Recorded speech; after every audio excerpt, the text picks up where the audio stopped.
La palabra de hoy que les quiero compartir, generalmente digo que viene hace bastante dando vueltas por mi corazón y esas cosas, pero si digo eso hoy estaría mintiendo, porque es como que costó que salga esta vuelta, pero igual confío que el Señor va a terminar hablando a través de lo que hoy quiero compartir. Cuando, cuando en Éxodo está ya el pueblo por ahí dando vueltas por el desierto, esperando poder entrar a la tierra prometida, Dios le da una advertencia al pueblo y les dice que cuando entren a la, ya como preparándonos para entrar a la tierra prometida, ya les da como una pequeña advertencia y les dice, en Éxodo 34, 11 al 13 va a decir, guarda lo que yo te mando hoy. He aquí que yo echo delante de tu presencia al amorreo, al cananeo, al eteo, al fereceo, al heveo y al jebuseo.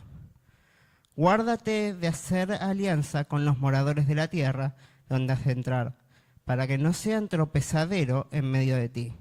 Derribaréis sus altares y quebraréis sus estatuas y cortaréis sus imágenes de acera.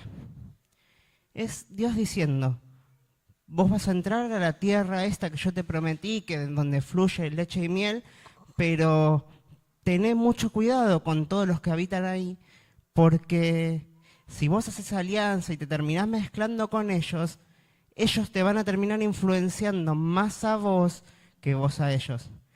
Y por eso dice, vos conquistalos, no te mezcles, y una y otra vez vamos a ver que Dios va a repetir en Éxodo, en Números, en Levítico y en Deuteronomio, va a repetir, no te mezcles, sean santos como yo soy santo, porque esa es la única forma en la que van a poder cumplir el propósito por el cual yo los estoy llevando a esta tierra prometida, que es ser influencia.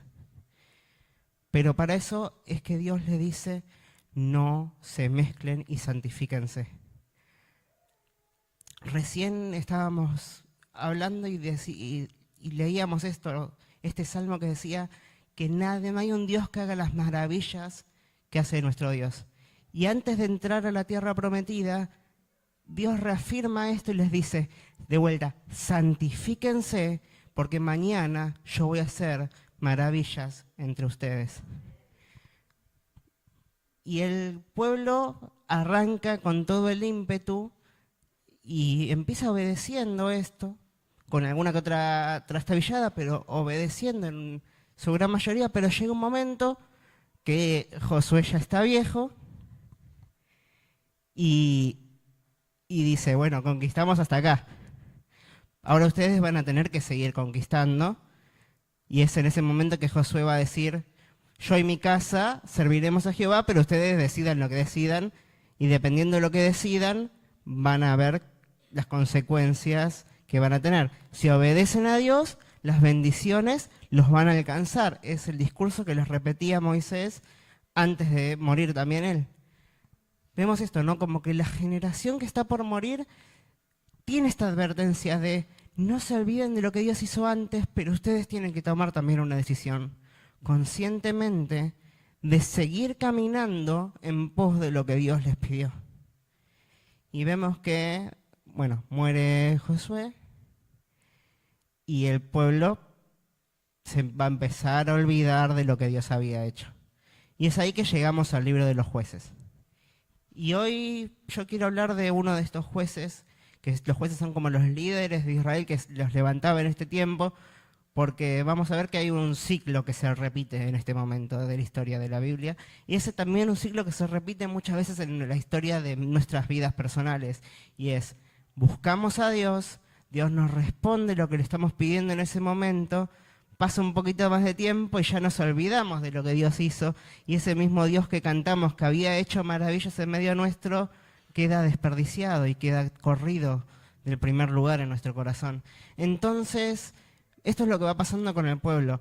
El pueblo va a buscar a Dios, va a pedir, Dios salvanos, Dios liberanos. ¿Por qué?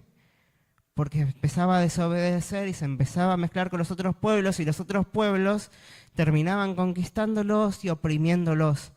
Y esto es la situación en la que llegamos a este momento con Gedeón, que es de quien hoy quiero hablar. En Jueces 6, en este libro, vemos que estamos en un momento del ciclo en el que el pueblo estaba haciendo las cosas mal y vemos en el versículo 6 del 6 del capítulo 6 de Jueces que dice: era tal la miseria de los israelitas por causa de los madianitas, uno de los pueblos que tenían que conquistar con el que se terminaron mezclando, que clamaron al Señor pidiendo ayuda. Versículo 7. Cuando los israelitas clamaron al Señor a causa de los madianitas, el Señor primero dice que envió un profeta que dijo: así dice el Señor, Dios de Israel, yo los saqué de Egipto, tierra de esclavitud, y los libré de su poder. También los libré del poder de sus opresores, a quienes los expulsé de la presencia de ustedes para entregarles la tierra. Y les dije: yo soy el Señor tu Dios, no adoren a otros dioses de los amorreos en cuya tierra viven, pero ustedes no me obedecieron. Y es Dios recordándoles: yo ya los libré antes y la verdad es que los puedo librar ahora y lo voy a hacer porque ustedes en este momento me están buscando a mí. Y es en este momento que Dios aparece y va a llamar, Dios siempre está, pero Dios interviene y manda a Gedeón, a buscar a Gedeón. Y dice: el ángel del Señor vino y se sentó bajo la encina que estaba en Ofra, la cual pertenecía a Joás, del clan de Abiezer. Su hijo Gedeón estaba trillando trigo en un lagar para protegerlo de los madianitas. Cuando el ángel del Señor se le apareció a Gedeón, le dijo: el Señor está contigo, guerrero valiente. Pero Señor, replicó Gedeón, si el Señor está con nosotros, ¿cómo es que nos sucede todo esto? ¿Dónde están todas las maravillas que nos contaban nuestros padres cuando decían: el Señor nos sacó de Egipto? La verdad es que el Señor nos ha desamparado y nos ha entregado en manos de Madián. El Señor lo encaró y le dijo: ve con la fuerza que tienes y salvarás a Israel del poder de Madián. Yo soy quien te envía. Pero Señor, objetó Gedeón, ¿cómo voy a salvar a Israel? Mi clan es el más débil de la tribu de Manasés y yo soy el más insignificante de mi familia. El Señor respondió: tú derrotarás a los madianitas como si fueran un solo hombre, porque yo estaré contigo. Y Gedeón responde: si me he ganado con tu favor, dame una señal de que en realidad eres tú quien habla conmigo. Respondió Gedeón: te ruego que no te vayas hasta que yo vuelva y traiga mi ofrenda y la ponga ante ti. Y en este momento, después lo que va a pasar es que Dios va a responder y va a cumplirle y le va a dar esa señal a Gedeón y lo va a afirmar. Porque Dios lo quería usar para liberar al pueblo. Pero hay muchas cosas que son interesantes y la primera es que una de las advertencias de las consecuencias de la maldición es que la tierra iba a dejar de producir frutos y y es como que el trabajo no iba a ser fructífero, nada de lo que hagan va a ser fructífero. ¿Por qué? Porque es una de las consecuencias de la desobediencia. Vemos también que esto pasa algo similar en los tiempos de la reconstrucción del templo, cuando todo el pueblo se empezó a construir casas para ellos, se habían abandonado el templo. Dice que construían y no se saciaban, y no sembraban y no se producía. Y es esto lo primero que Dios me trae a la mente, que toda siembra desde la desobediencia termina volviéndose inconsecuente. No da fruto lo que hacemos cuando decimos que hacemos las cosas para Dios, pero en realidad lo estamos haciendo por nuestros propios intereses o por nuestras propias fuerzas. Y muchas veces, ahora también devoraba esto de las fuerzas y vamos a hablar del tema de las fuerzas, pero muchas veces hacemos las cosas en la carne y no en el espíritu, y eso termina siendo que todo lo que hagamos sea infructífero. Y vemos que el pueblo que tenía que conquistar y gobernar la tierra y establecerse y todo, termina siendo conquistado y los saqueaban y se aprovechaban de ellos a tal punto que dice que la situación era tan incómoda que el tipo Gedeón estaba sacudiendo el trigo que había sembrado en el lagar, o sea, estaba escondido. Estaba escondido y dice que en ese momento, que escondido porque venían los otros y se llevaban todo, vemos que en ese momento se le aparece el ángel del Señor, o sea, Jesús mismo, y le dice, varón esforzado y valiente, o guerrero valiente, yo a vos te quiero usar para liberar a esta gente. Y, o sea, vemos que Dios le está diciendo, Jesús le está diciendo, guerrero esforzado y valiente al tipo que estaba escondido sacudiendo el trigo. O sea, hay un quiebre entre la realidad de lo que Dios dice de nosotros a la realidad que muchas veces vivimos. Y, y tenemos que confiar en Dios, me estoy adelantando un poco, pero tenemos que confiar en Dios de tal manera que esa distancia entre esas dos realidades se achique hasta el punto que Cristo sea verdaderamente formado en nosotros. Y eso va a implicar, como vamos a ir viendo, vencer un montón de cosas. Y dejar que Dios labure en nosotros un montón de cosas. Y vemos que Dios siempre que llama y envía a alguien, es como que refuerza, ya de una, en este caso, por ejemplo, en el caso de Moisés, vemos que Moisés le preguntaba, ¿no? ¿Quién soy yo? Y voy con vos. Pero acá ya de una, yo te envío, yo voy con vos. Es Dios reforzando que siempre que Él nos pide que hagamos algo, Él no nos deja solos. Y el que empezó la buena obra en nosotros, siempre la lleva hasta sus últimas consecuencias. Y sabemos que el día que Él vuelva, esa obra se va a hacer perfeccionada completamente. Pero tenemos que aprender a confiar en Él, que Él nos envía, que Él nos sostiene, que Él nos sustenta, que Él provee todos los recursos, que Él no nos deja solos, y muchas veces somos como Gedeón y estamos tan inseguros que nos sentimos solos. Y al mismo tiempo es como que empieza a decirle Gedeón, ¿dónde estás? ¿Dónde están tus maravillas? Estas cosas que vos nos prometiste, ¿por qué no las estamos viendo? ¿Por qué estamos en la situación en la que estamos?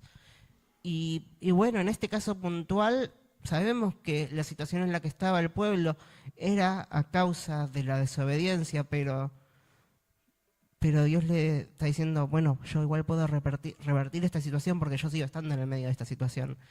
Pero a veces pasa que las situaciones no son en las que dejamos de ver a Dios, pero no necesariamente por nuestra desobediencia, pero sí por una pequeña desconexión de dejar que otras cosas tomen un primer lugar en nuestro corazón. Y es en esos momentos que Dios viene y te dice, yo estoy, yo te escucho y yo voy con vos.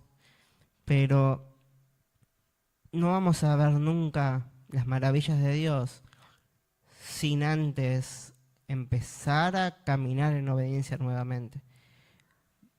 A los que son guiados por el Espíritu, porque muchas veces citamos este pasaje de y las señales los alcanzarán. Pero las señales los alcanzarán, lo dice Jesús cuando está a punto de ascender. Y cuando el Jesús que asciende es el Jesús que ya les predicó y ya les enseñó una y otra vez a los discípulos, va a venir el Consolador y Él los va a guiar a toda verdad, y cuando sean guiados por Él, en ese momento las señales los alcanzarán. Porque van a hacer cosas mayores, porque el Espíritu, el mismo Espíritu que trabajó en mí y que me resucitó a mí, es el mismo Espíritu que va a seguir trabajando en ustedes. Entonces, es entender estas cosas, y es entender que, de vuelta, las maravillas y el obrar de Dios es... Nosotros le preparamos camino a través de nuestra obediencia a eso.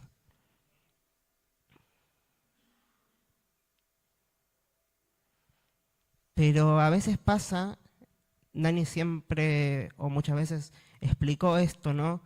Que confundimos lo que es la opresión externa con la aflicción interna. La opresión es lo que viene, la presión de afuera, pero la aflicción es el estado como yo reacciono a eso que viene de afuera.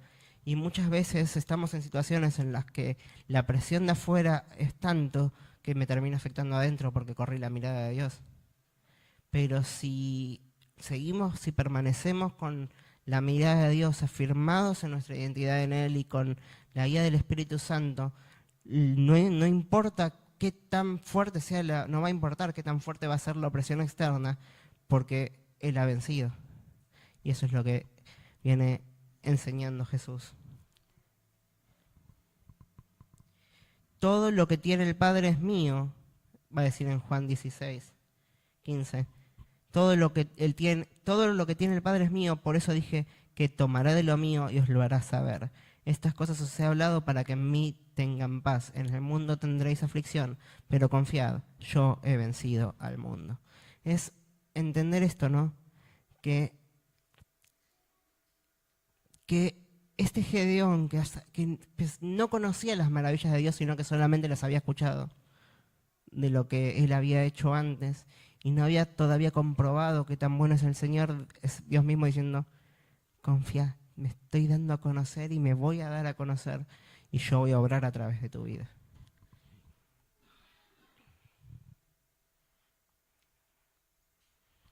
Y cuando Dios le dice, ve, depende de la versión, ¿no? Pero la Reina Valera va a decir, ve con esta tu fuerza. Y y yo siempre me pregunto, ¿qué es este ve con esta tu fuerza? ¿No? Porque es como que Dios le está diciendo, vos que te ves débil a vos mismo, no necesariamente en este momento Dios le está diciendo, yo te voy a fortalecer, sino, ve. Entonces me puse a buscar cuál es la palabra que aparece, y la palabra que aparece acá es coaj. Y lo que la traducen es como capacidad de hacer. O sea, todos tenemos capacidad de hacer cosas, pero igualmente sabemos que tenemos que depender de Jesús. Y por eso, y del Espíritu Santo en nosotros. Pero el Espíritu Santo lo que va a hacer es, nos va a capacitar, y por eso capacidad de hacer cosas. Pero al mismo tiempo tenemos que entender que Dios nos creó con habilidades, con talentos, que tenemos que poner al servicio de Él.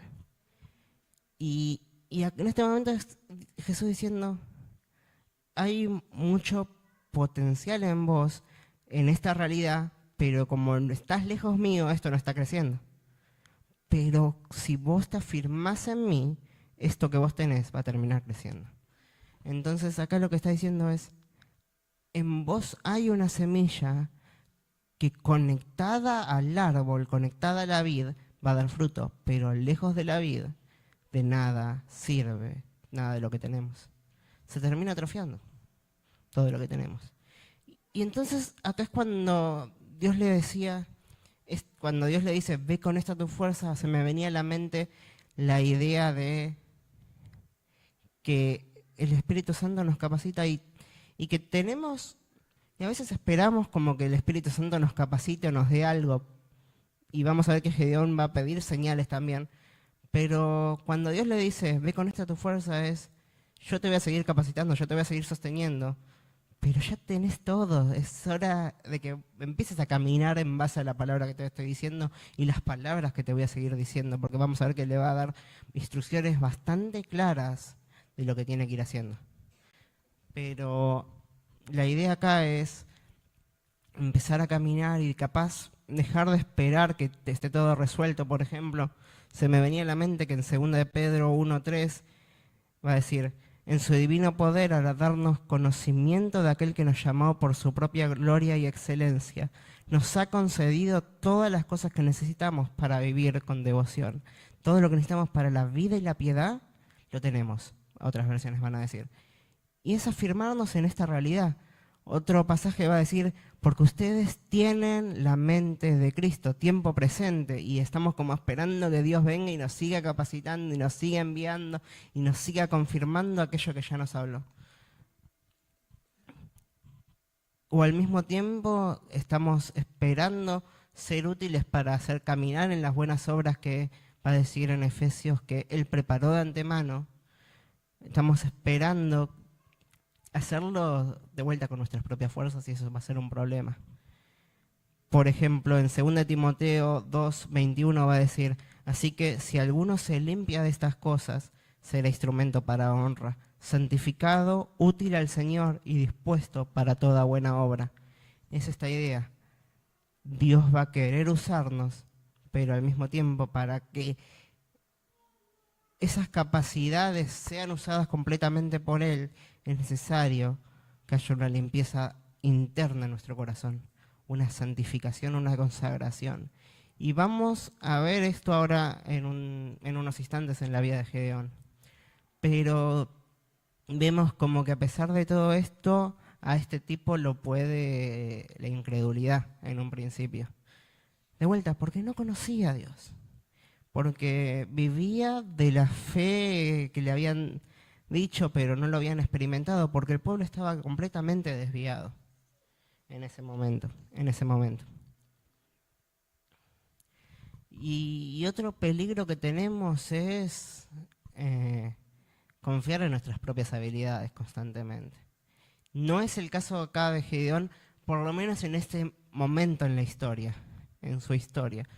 Pero, pero a todas estas personas que se ven poca cosa delante de Dios, es Dios una y otra vez mandándoles profetas y hablándoles y diciéndoles, como por ejemplo cuando levanta a Zacarías para hablarle a Zorobabel y le va a decir, no es por tu fuerza, sino por mi espíritu. Y Dios afirma a los que se creen poca cosa y Dios les dice a los autosuficientes, no lo hagan porque también tienen que aprender a depender de mí en todas las cosas y aprender de vuelta que el poder de Dios se va a perfeccionar en nuestra debilidad. Pablo tenía todo para creerse gran cosa y Dios le manda el aguijón en la carne. Y ahí va a decir, para que si de algo me tengo que gloriar, que sea del poder de Cristo y de la gracia de Cristo obrando a través mío. Entonces, vemos cómo Dios constantemente está reenfocando las cosas a mirarlo a Él. A todos, al que está en lo alto y al que está en lo bajo, a todos nos reenfoca constantemente para mirarlo a Él. Y no es que estamos en una de esas posiciones y nos quedamos ahí, porque somos fluctuantes también, ¿eh? A veces podemos estar en lo más arriba y creérnosla, y a veces podemos sentirnos el peor perro de la calle, ¿no? Y en todo momento es Dios diciendo, es mis fuerzas, no las tuyas. Y una de las cosas que Gedeón va a decirle es, entonces, si he hallado gracia delante tuyo, déjame que te ponga a prueba con esto.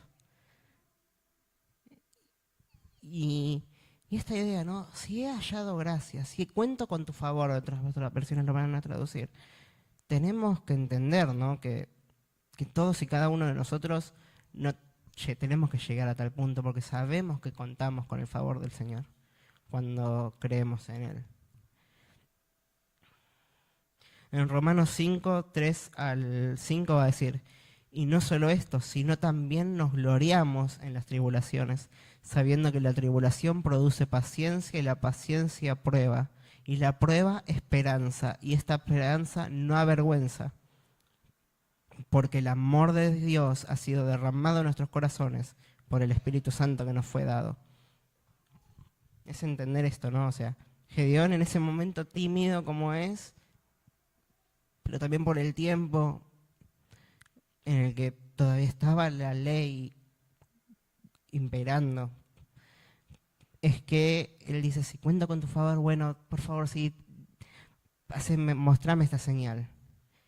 Y Dios igual vamos a ver que le responde todas las señales que él le pide, se las va a ir respondiendo. Pero nosotros, no, o sea, una de las cosas a las que quiero apuntar es que no tenemos que llegar a tal punto, porque dice, nosotros ya tenemos una seguridad que nos permite gloriarnos en las dificultades y es el Espíritu Santo de nuestros corazones que nos confirma y nos afirma en el amor de Cristo y en el amor del Padre. Y eso es una esperanza que no avergüenza. Y la esperanza, vamos a ver que Pablo va a hablar en Corintios, es la esperanza que va a decir, si Cristo no resucitó, vana es nuestra fe, pero al mismo tiempo también va a decir, si Cristo no va a volver, entonces somos los más dignos de conmiseración de todos. Entonces es una esperanza que se ancla en esos dos momentos, en la cruz y en la venida, en el cordero y en el león.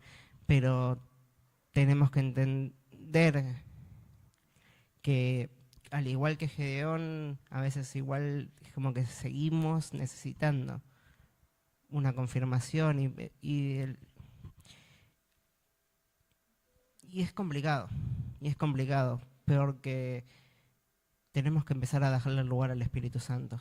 Va a decir en Efesios que Él son las arras de nuestra herencia, Él es la garantía más perfecta, Él es el sello de confirmación del obrar y el amor de Cristo en nuestras vidas. Pero de vuelta, somos tan independientes que queremos que Dios nos confirme las cosas a nuestra manera y no la de Él. Pero bueno, siguiendo con la historia de Gedeón, es interesante que Dios le va a responder cada una de estas señales que él va pidiendo.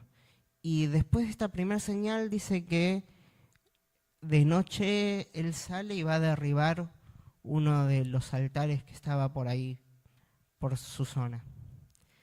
Y él va a derribar este altar y me resulta bastante interesante que antes de que Dios use, Dios va a limpiar nuestro corazón. Y es necesario que restauremos no solo nuestra obediencia, sino nuestra santidad y sino también la centralidad de la presencia. Porque lo que hacen los altares es decir, hay otras cosas que son igual de importantes que Dios o incluso más importantes que Dios en mi corazón. Y levantamos ídolos de nuestra propia vida también. Por eso es que Dios decía que Dios va contra nuestra autosuficiencia. Pero tenemos que entender esto, ¿no? Que por algo os le decía, santifíquense, porque mañana voy a hacer maravillas entre ustedes.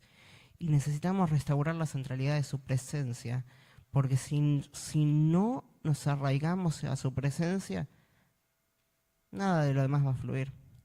No va a fluir la dirección, no va a fluir la visión, no va a fluir lo profético, nos vamos a desconectar de su corazón, porque Dios revela su corazón en la intimidad y cuando nos acercamos a Él, a su presencia, con confianza, a los íntimos se les hace conocer su pacto.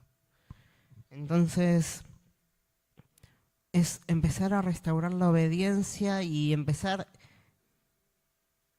en nuestros corazones primeramente.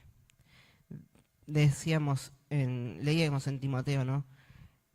El que se purifica a sí mismo, este es el que termina siendo útil para toda buena obra. Las buenas obras que Dios preparó de vuelta de antemano para que anduviéramos en ellas.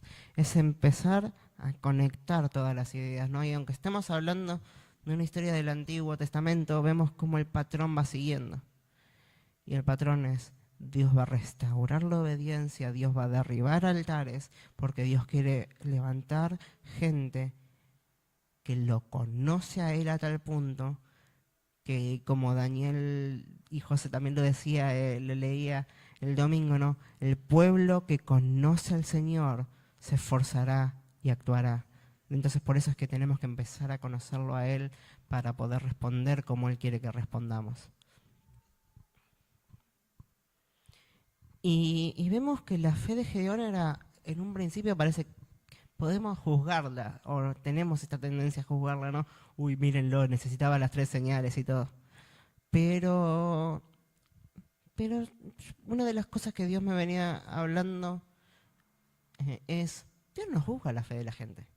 Dios dice, si tuviera fe como un grano de mostaza, le dirás a este monte que se mueva y el monte se va a mover. Entonces, si Dios no va a juzgar la fe, ¿por qué nosotros lo hacemos muchas veces? O si el punto de la fe es movimiento, es obediencia, es responder. Entonces, si Gedeón con estas cosas que pasa, no es que se agarra de eso como excusa, sino que al final termina caminando, entonces Dios va a responder. Y vemos que Dios responde. Y el tipo este después aparece en Hebreos 11 y en Hebreos 11 entre los héroes de la fe.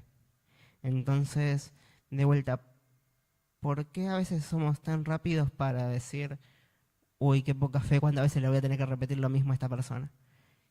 Pero Dios va a trabajar en cada uno a medida que nosotros le damos lugar y empezamos a caminar en base a lo que Él nos va marcando. Y tenemos que aprender a respetar los procesos y los tiempos de cada uno, porque Él es el que hace la obra. Pero nosotros a veces jugamos a ser Dios.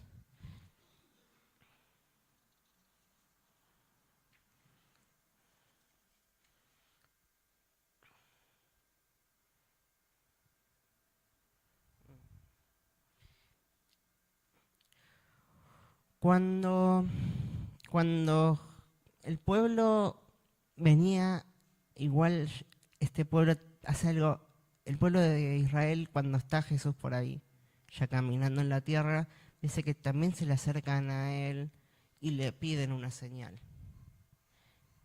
Y en ese momento Jesús le dice, ustedes no van a tener ninguna señal que no sea la señal de Jonás. Y eso es algo que siempre dije, acá está apuntando acá, ¿no? O sea, uno ahí sí puede juzgar capaz o decir, uno trata de entender las intenciones del pueblo, que es que el pueblo no está queriendo una señal para creerle a Jesús, sino una señal para hacer tropezar a Jesús. Pero Jesús le dice, ustedes no van a tener una señal que no sea la señal de Jonás, que es que después de un tiempo, en la ballena, 3 días en la ballena, sale de ahí. Es como esta comparación con la tumba, ¿no? Pero después de esto uno se pone a pensar, ¿no? ¿Cuál es la predicación de Jonás? Arrepiéntanse que Dios lo va a destruir. Entonces Jesús lo que está diciendo es, mi resurrección es la señal que van a necesitar para que pero el mensaje tiene que ser claro y conciso. Y ahora me sale circunstanciado, pero no me acuerdo qué es lo que es claro, conciso y circunstanciado. Pero el mensaje tiene que ser claro, conciso y al pie. Pablo va a decir, yo no les he predicado nada más que a Cristo y a este crucificado. O sea, es entender esto, ¿no? Que a veces decimos, ay, quiero entender todo. No, no, no. Dios te va a ir revelando todo mientras vos permanezcas en tu presencia, pero para creer solamente necesitas saber que Cristo resucitó y que Él murió por tus pecados y que Él va a volver y que su gracia, la gracia que derramó en esa cruz, alcanza para cubrir todo lo demás. Si es que cuento con tu favor, entonces me voy a mover, es lo que le dice Gedeón. Bueno, acá tenemos que decir, nuestra respuesta tiene que ser lo mismo. Si es que cuento con tu favor, yo ya no necesito más pruebas que esto, pero yo me voy a mover. Y empezar a responder en este sentido. Pero me resultaba interesante, ¿no? Que empezábamos leyendo. Si no matamos a todos los gigantes que hay en la tierra prometida, estos van a terminar siendo de tropiezo para ustedes. Y Jesús va a advertir, en los últimos tiempos sepan que van a venir tropiezos sobre ustedes. El amor de muchos se va a enfriar, se van a entregar unos a otros. Y en ese momento es cuando que sabemos que va a venir tropiezo, porque hay cosas que seguimos dejando de lugar en nuestros corazones, que tenemos que de vuelta enfocarnos una vez más en el amor de Cristo, que dice que cubre todo pecado.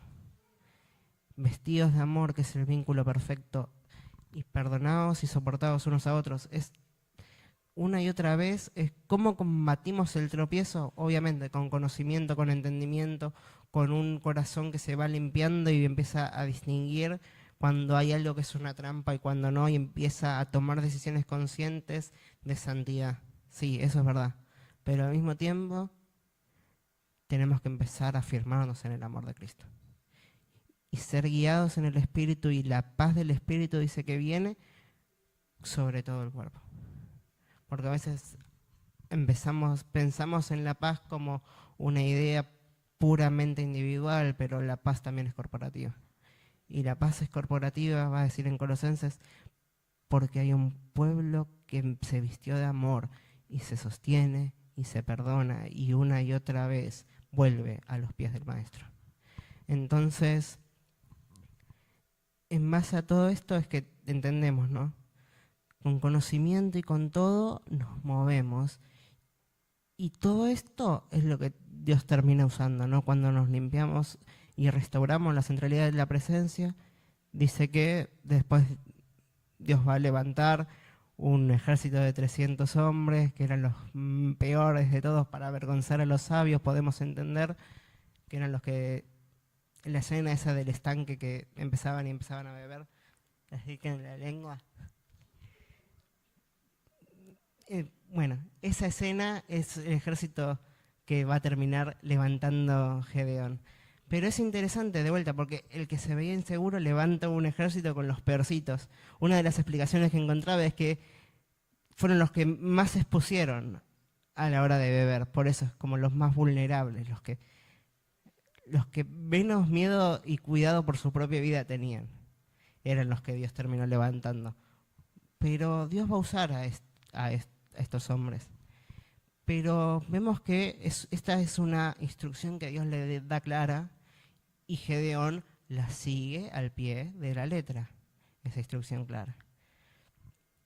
Pero no sé por qué, sí, uno después se entiende por qué, pero la gran mayoría de los héroes de la fe tienen de vuelta sus altos y sus bajos.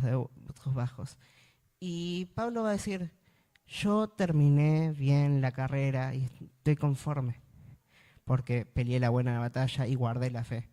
Pero me resulta interesante, ¿no? Que si vamos al capítulo 8, después de que Gedeón libera al pueblo,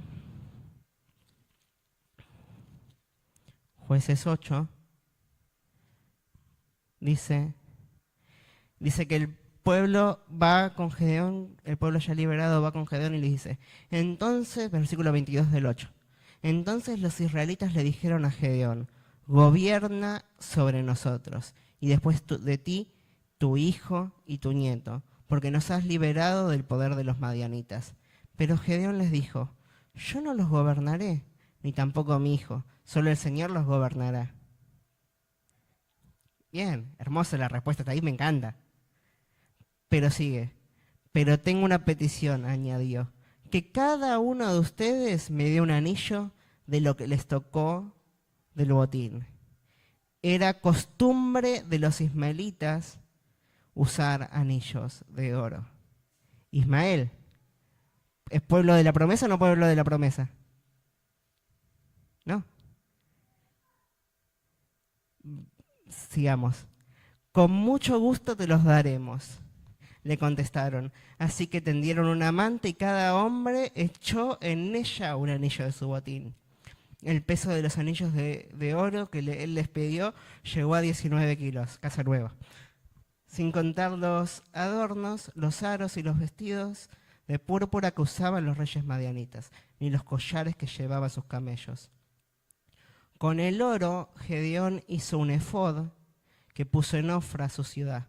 Todo Israel se prostituyó al adorar allí el efod, el cual se convirtió en una trampa para Gedeón y su familia. Es fuerte el final de esta historia. Después de esto ya el capítulo que sigue empieza muerte de Gedeón, así que vemos que mucho más no pasa. Pero es interesante que uno se pone a preguntar, ¿no? ¿Por qué? ¿Qué es lo que hace, no? ¿Qué es el efod? Es la vestidura sacerdotal. O sea, la intención de Gedeón era prácticamente declararse, asumir un rol sacerdotal y decir, yo que me comunico con Dios, voy a guiar al pueblo. Entonces, pero vemos que al mismo tiempo, no tanto no te comunicas, porque antes pediste 500 señales y obedeciste, y ¿esto quién te lo dijo? ¿Esto te lo dijo Dios? No. ¿Quién te lo dijo? La costumbres que asumiste de otro. Que yo nunca te mandé, le podría decirse el Señor. Entonces es muy interesante esto, ¿no? Que habíamos empezado leyendo. Si vos no desterrás todas estas costumbres, estas van a terminar siendo de tropiezo para vos y para el pueblo. ¿Qué termina pasando? En una intención y en un deseo que podemos decir es correcto. Es restaurar un sacerdocio que no estaba haciendo la cosa bien porque el pueblo no conocía a Dios. ¿Podemos llegar a esa conclusión? Sí. Pero en sus propias fuerzas dijo, yo voy a restaurar el sacerdocio, no Dios. Y siguió otra costumbre y terminó llevando al pueblo a pecar nuevamente. El que cree estar firme, tenga cuidado de no caer. Es entender que cuando dejamos, también lo menciona Carla antes, es todos los días depender del Espíritu Santo. Tenemos que aprender todos los días a buscar su dirección, porque a la que no busquemos su dirección y se nos meta una idea contraria, lamentablemente vamos a tropezar nosotros y van a terminar a tropezar y vamos a hacer que otros tropiecen también. Entonces es todos los días buscar una dependencia. y todos los días reconocer que necesitamos del Señor. Pero en ese momento es que vemos que la intención de Gedeón era restaurar un sacerdocio corrupto. Y Dios siempre va a levantar gente para hacer eso, también. Los hijos de Elí, por ejemplo, estaban haciendo las cosas mal y Dios va a levantar también al último juez para empezar a acomodar las cosas en Samuel. Samuel que también va a escuchar la voz de Dios. La última gran decisión de Elí es decirle, y es Dios que te está hablando, dale bolilla. Entonces, Dios siempre va a restaurar las cosas, pero nosotros tenemos como la tendencia de decir, vamos a arreglar las cosas a nuestra manera y dejar de depender de Él. ¿Por qué pedimos señales para algunas cosas y para otras no? ¿Por qué cuando Dios nos pide algo, lo hacemos nos cuesta tanto hacerlo, pero cuando queremos hacer algo que también se alinea con nuestros deseos personales, entonces ahí sí vamos y somos los primeros en la línea para hacer las cosas? ¿Por qué pasa esto? Y Dios me decía, y Dios me mostraba y me decía, yo soy el que restaura el sacerdocio. Y en ese momento me lleva de vuelta a Zacarías y me trae estas dos imágenes, ¿no? Con Josué, el sacerdote que también estaba haciendo las cosas mal con ese pueblo. Y la primera de las imágenes es el sueño que está en Zacarías 3, que dice que lo estaban acusando, el propio diablo lo estaba acusando y Dios dice, no, y lo manda a lavar. O sea, Dios es el que se encarga de santificar a su iglesia. Y si nosotros somos porque si nosotros somos una nación de reyes y sacerdotes que tenemos llamados de las tinieblas a su luz admirable para anunciar sus maravillas y proclamar que hay un rey que viene, entonces en ese sentido Él también va a limpiarnos y va a silenciar a toda voz que nos quiera acusar. Pero tenemos que dejarnos lavar y tenemos que ir a Él. Y después hay otro sueño en relación a este Josué que está en Zacarías 6.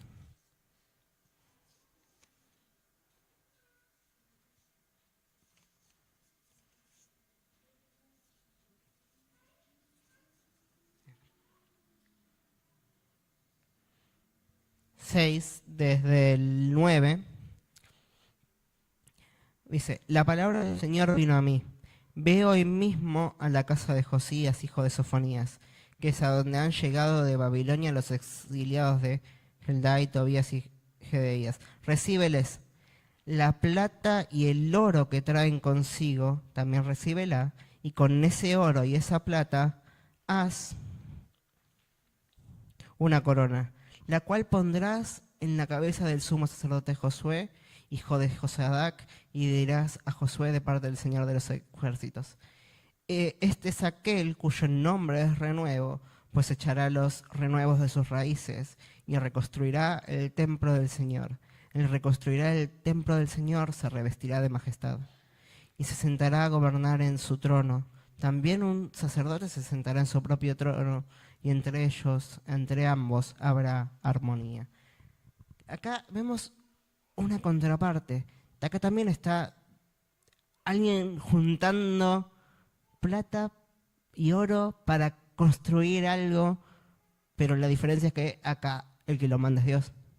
Porque de vuelta es Dios el que restaura y no nosotros a nuestra manera. Pero lo que va a decir es, esta imagen que te estoy poniendo a Josué es una imagen profética de que va a llegar un día que va a haber un sacerdote, pero también va a haber un rey, y esos dos ministerios van a estar en una sola persona, y esa persona es la que va a terminar reinando. Entonces, vemos, hay una restauración del sacerdocio que Dios quiere hacer, guiada por Él, de gente que se lava las vestiduras y confía en el Cordero, pero también esto apunta a ese día en el que Él va a restaurar el templo completo. Entonces, veníamos leyendo, ¿no?, esta idea de aquel que tiene esta esperanza, ¿qué hace? Se purifica a sí mismo, así como Él es puro. Nosotros esperamos ese día y de vuelta, como aunque nos equivoquemos, constantemente vamos volviendo a Él y caminamos de su mano. Pero la restauración es de Él y no es de nuestras propias fuerzas. Y día a día necesitamos depender de su dirección. Por eso es que tenemos que conocer la palabra y dejar que Él examine todos los días nuestro corazón, porque de vuelta, aunque decimos que tenemos madurez, nos la seguimos mandando. Todos nos la seguimos mandando. Entonces, es dejar que Él siga laborando y darle el lugar a Él que verdaderamente se merece. Y si quieren ya vayan pasando de alabanza, así vamos cerrando. Porque hoy es verdad que estoy cambiando mucho el orden de de cómo lo iba a decir. Pero me llamó mucho la atención en 1 Corintios 10, que Pablo va a escribir así. Y lo voy leyendo esto, y con esto vamos cerrando. No quiero que desconozcan, hermanos, que nuestros antepasados estuvieron todos bajo la nube y que todos atravesaron el mar. Todos ellos fueron bautizados en la nube y en el mar para unirse a Moisés. Todos también comieron del mismo alimento espiritual y tomaron de la misma bebida espiritual, pues bebían de la roca espiritual que los acompañaba y la roca era Cristo. Sin embargo, la mayoría de ellos no agradaron a Dios y sus cuerpos quedaron tendidos en el desierto. Todo esto sirvió para servirnos de ejemplo, a fin de que no nos apasionemos por lo malo como lo hicieron ellos. No sean idólatras como lo fueron algunos de ellos, según está escrito. Se sentó el pueblo a comer y a beber y se levantó para entregarse al desenfreno. No cometamos la inmoralidad sexual como algunos lo hicieron, por lo que en un solo día perecieron 23.000. Tampoco pongamos a prueba a Cristo como lo hicieron algunos y murieron víctimas de la serpiente. Tampoco murmuren contra Dios como lo hicieron algunos y sucumbieron a manos del exterminador. Todo esto les sirvió para servir de ejemplo y queda escrito para advertencia.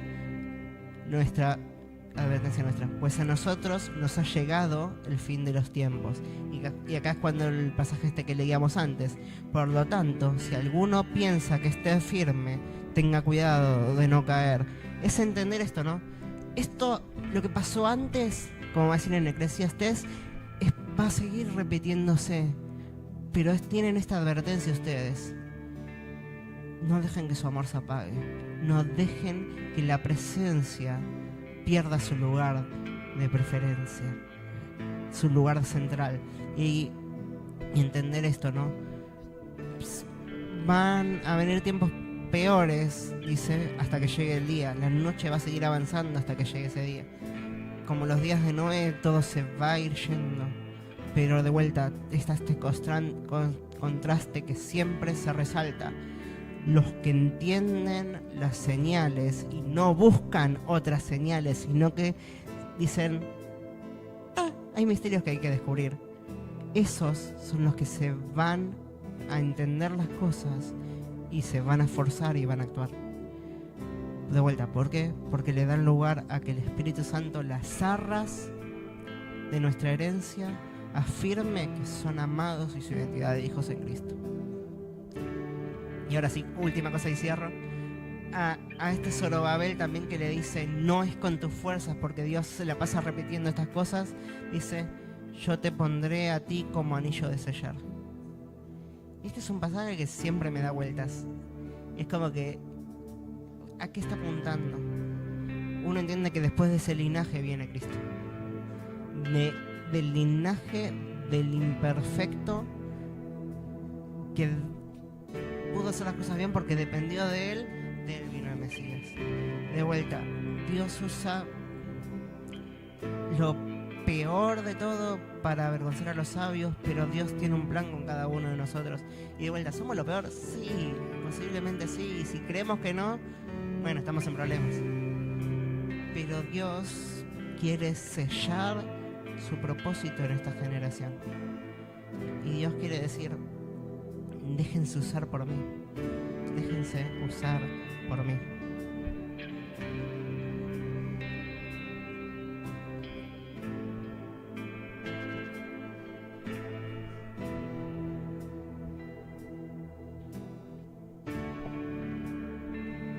Has puesto en mi interior eternidad,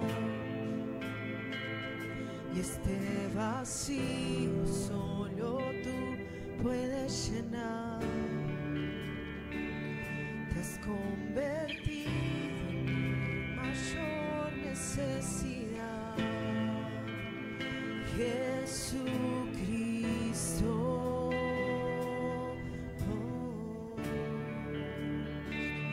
Está grabado en mí y no puedo borrar.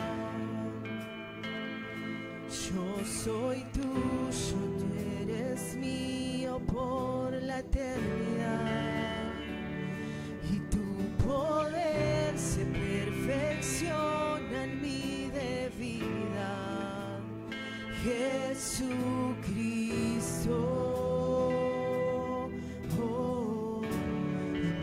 Que el aire que respiro, yo te necesito. Hoy yo me derrito ante tus ojos de amor. Más que el aire que respiro, yo te necesito. Yo me derrito ante tus ojos de amor. El celo de tu casa me consume, tu palabra me restaura, tu presencia me enamora mucho más, porque el cielo de tu casa me consume, tu palabra me restaura, tu presencia me enamora. Porque el cielo de tu casa me consume, tu palabra me restaura, tu presencia me enamora. Y porque el cielo de tu casa me consume, tu palabra me restaura, tu presencia me enamora mucho más, mucho más. Señor papá, que tu presencia nos enamore cada día más, Señor, que el celo por tu casa nos consuma, Señor, pero también nos consuma una necesidad de depender de vos, Señor. Que el celo no quede en ideas nuestras, en ideas propias, porque en ese caso lo único que vamos a terminar haciendo es cortarle la oreja a alguien, Señor. Te pedimos que verdaderamente seas vos el que tu palabra la que restauren, la que limpien, la que encamine nuestro camino confiando en vos, Espíritu Santo, Señor. Te pedimos que vos levantes un entendimiento de los tiempos, que vos levantes un entendimiento de lo que vos querés hacer, que vos levantes una necesidad real de caminar de tu mano, Señor. Necesitamos de vos, necesitamos de vos. Siempre que te veo te deseo más, más de tu amor, más de ti, Señor. Siempre que te veo te deseo más, más de tu amor, más de ti, Señor. Te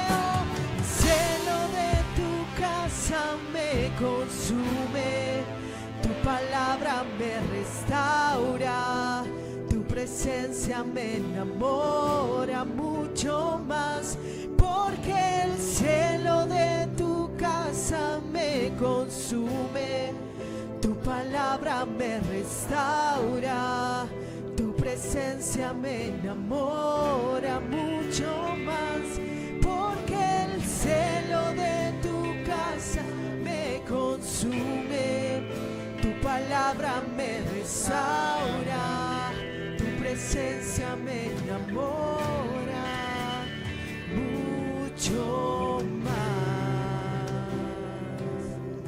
He peleado la buena batalla, he terminado la carrera, me he mantenido en la fe, por lo demás me espera la corona de justicia que el Señor, el juez justo, me otorgará en aquel día, y no solo a mí, sino también a todos los que con amor hayan esperado su venida. Espíritu Santo, Señor, enfocanos en ese día, Señor, pero al mismo tiempo no dejes que nos desviemos y que perdamos dependencia y que perdamos el amor, Señor. Cubrí todas nuestras imperfecciones, como sabes que lo hacemos, sabes que lo hace tu gracia, Señor, pero levanta un inconformismo santo, Señor, hasta ser perfectos como vos sos perfecto. Espíritu Santo, Señor, necesitamos tu amor que cubra todas las cosas. Espíritu Santo, te damos gracias porque sabemos que el que empezó la buena obra la va a terminar, Señor.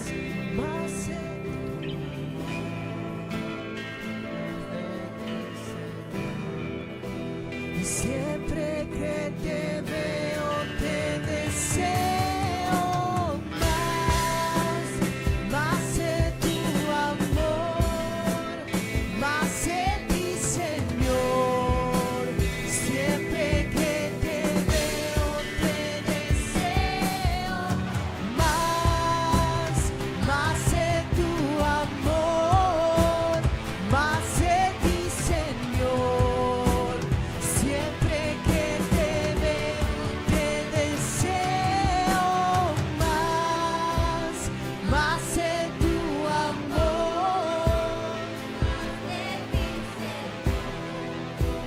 Siempre que te veo te deseo más de tu amor, más de ti, Señor.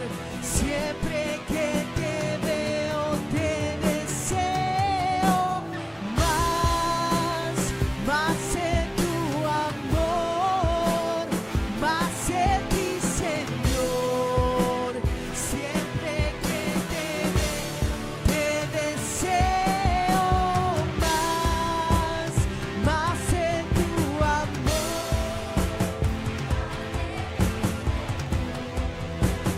Siempre que te veo te deseo, el celo de tu casa me consume, tu palabra me restaura, tu presencia me enamora mucho más, porque el celo de tu casa me consume, tu palabra me restaura, tu presencia me enamora mucho más.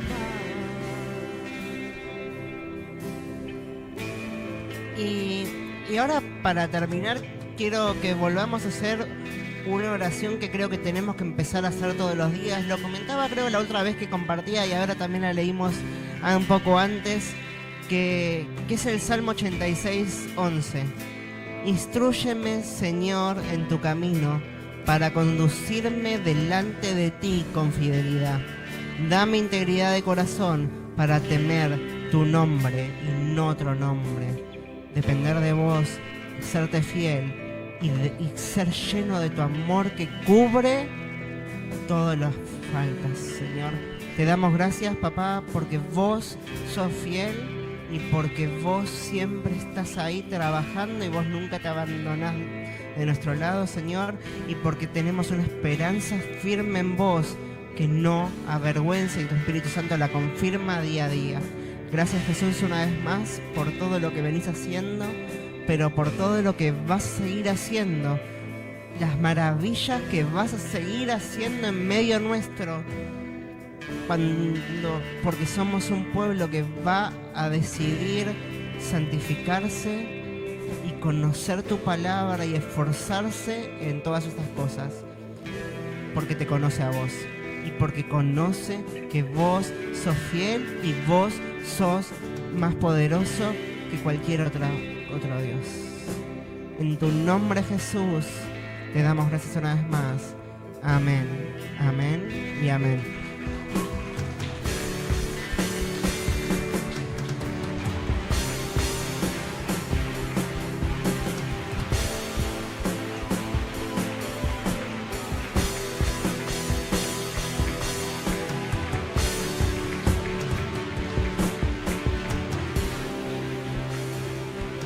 Y con eso nos estamos viendo el domingo a las 11 de la mañana. Nos vemos, iglesia.